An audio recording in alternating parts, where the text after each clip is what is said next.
Setting up Alipay and WeChat Pay correctly is so important if you're traveling to China. And a ton of my viewers shared how they found my setup guides super helpful, but still had a bunch of follow-up questions, like how to add funds to your account and what to do if you're stuck on the WeChat friend verification step.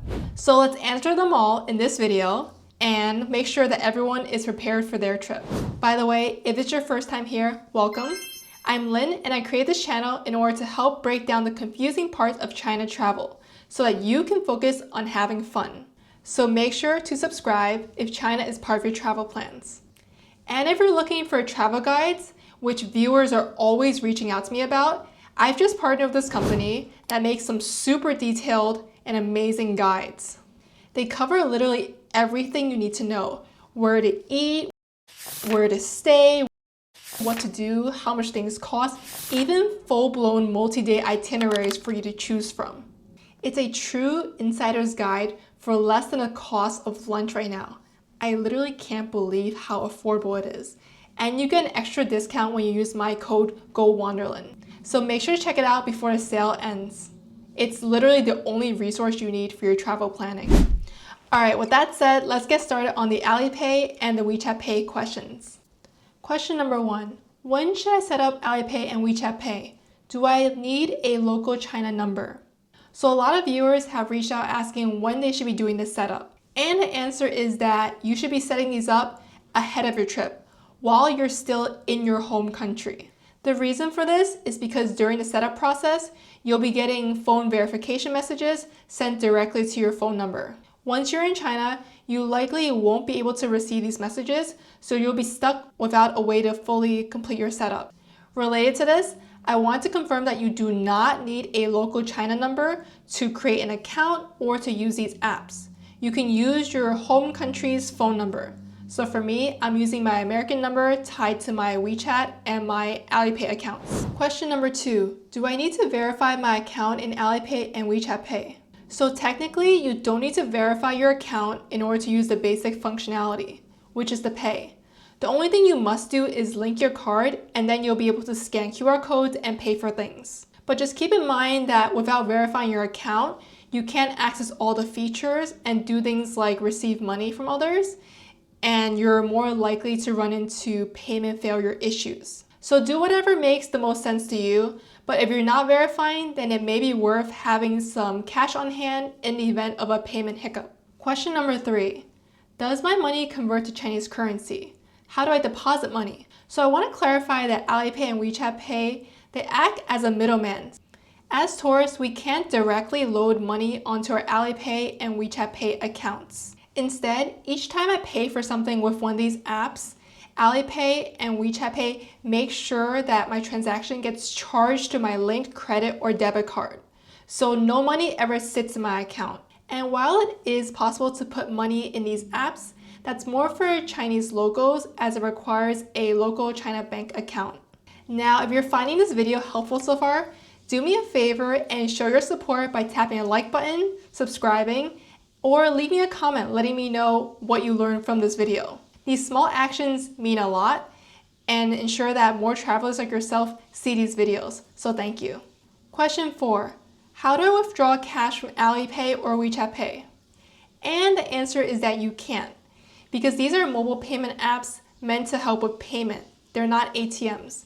If you need cash, you can visit an ATM, a bank, or a currency conversion desk. Question number 5, how do I know how much I'm getting charged before I pay? So most of us are used to systems where we see how much we're paying before we pay. But in China, usually the merchant will verbally state the amount, and then they'll scan your code, and then you'll only receive a notification showing how much you paid after you paid. Since you get the notification immediately, I just make it a habit of checking, but honestly, I think it's only ever been wrong like once ever, so it's really not an issue. But if you're still nervous, you can also initiate the payment yourself, and that will allow you to control how much you're sending out. So to do this, you'll scan the store's QR code, and then you'll type in the amount, and then you'll send it. I personally prefer to have the merchant just scan my code, and it's always been fine, but let me know what you guys prefer. Question number 6, Can I use Google Pay or Samsung Pay to pay in China? So at the moment, there's generally no support for Google Pay or Samsung Pay in China. Instead, if you want to use an international credit or debit card, you're going to have to link it to Alipay or WeChat Pay. In some of the more tourist-heavy cities, like for example, Shanghai or Beijing, you may see the credit cards or the digital payment methods like Apple Pay, Samsung Pay being accepted in certain stores, but it's still not very common, and I would not rely on these. Question number 7, will these apps work in Hong Kong? So these apps will not work in Hong Kong for tourists, and instead you're going to need a mix of different payment methods. So in Hong Kong, your international credit and debit cards will work at the larger retailers, which is nice. But then at these smaller shops, they're only going to take Octopus cards or cash. Cash is still very prevalent in Hong Kong in general. Question number 8, do I need to turn off my VPN when paying? So if you purchase a VPN service, you may need to disconnect temporarily when you're making a payment, or the transaction could get blocked. Now just to clarify, if you're using eSIM for data and you don't have a separate VPN enabled, you don't have to do anything. This is only for if you have a separate VPN and you have it turned on. Question number 9, can I just use cash? So many viewers have shared that, this is all still too complicated. They don't want to deal with mobile payment apps. Can they just use cash? And the answer is, yeah, that's totally fine. It's just a little bit less convenient, and you're going to pay a little bit more out of pocket for the currency conversion, but it's totally doable if you don't want to deal with the payment apps. Cash is still accepted everywhere. Question 10.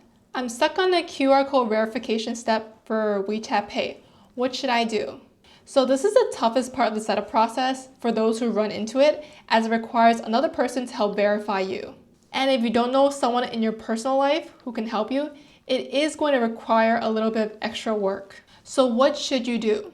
The alternative is to first get Alipay, which is much easier set up for tourists and doesn't require this verification step. Ideally, you have both, but honestly, one is better than nothing, so get Alipay first and then come back to WeChat. But if you really want WeChat Pay and you don't have anyone around to help, here are some workarounds I've heard from others. 1.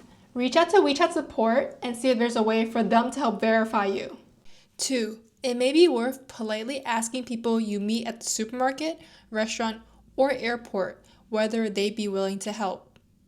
And lastly, there's usually a tourist help desk when you arrive at the airports in China, and they should be able to help. And if anyone has any other ideas on what to do, let us know in the comments. Alright, so that covers the questions that came up again and again for Alipay and WeChat Pay. Hope this helps, and I'll leave the links to the full setup guides if you haven't seen them yet, as well as the amazing travel guides that you really need to check out for your travel planning. And if you still have questions that we haven't covered, let me know in the comment section.